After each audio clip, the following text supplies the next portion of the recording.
On this, the first Sunday of Lent, did you ever feel remorse? A sense of emptiness? A disgust with excesses? Or a wish for inner peace?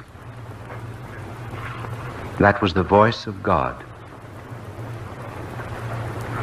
And those of you who may have given up the church for sensationalism may feel during this week an urge to return and to go to confession. That is an actual grace. That is the voice of God.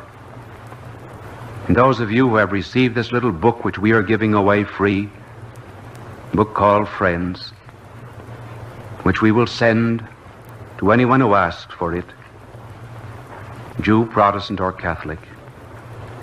To you who have read it and felt impelled to be more kind to your neighbor and to your enemy, know you not that it was not the book that so inspired you?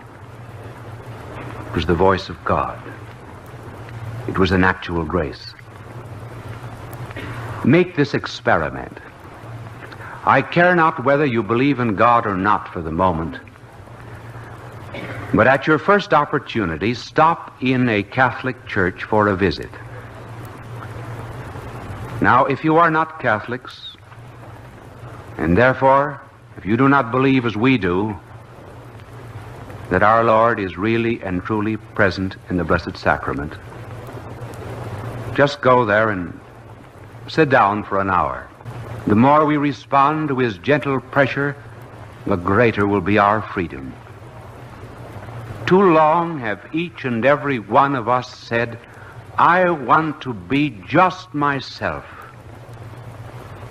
Oh, can't we think of anything better than that? How about beginning to be, with the help of God's actual graces, a veritable child of God? There is hope for the diseased to acknowledge the need of a physician, and there is hope for a sinner who recognizes the need of a Redeemer. The thief at the right conquered evil just that way. By admitting his emptiness of soul, he called upon God to save him. There is only one thing in the world that is worse than sin, and that is denying that we are sinners. And that is the tragedy of the world in which we live. It denies sin. Never before in the history of the world was there so much evil, and never before so little consciousness of it. We blame everyone except ourselves. Talk to a modern man about recognizing and reconciling his soul with God, and this is what he will say to you. What have I ever done to him? I leave him alone. Why shouldn't he let me alone? Why does the modern man say this?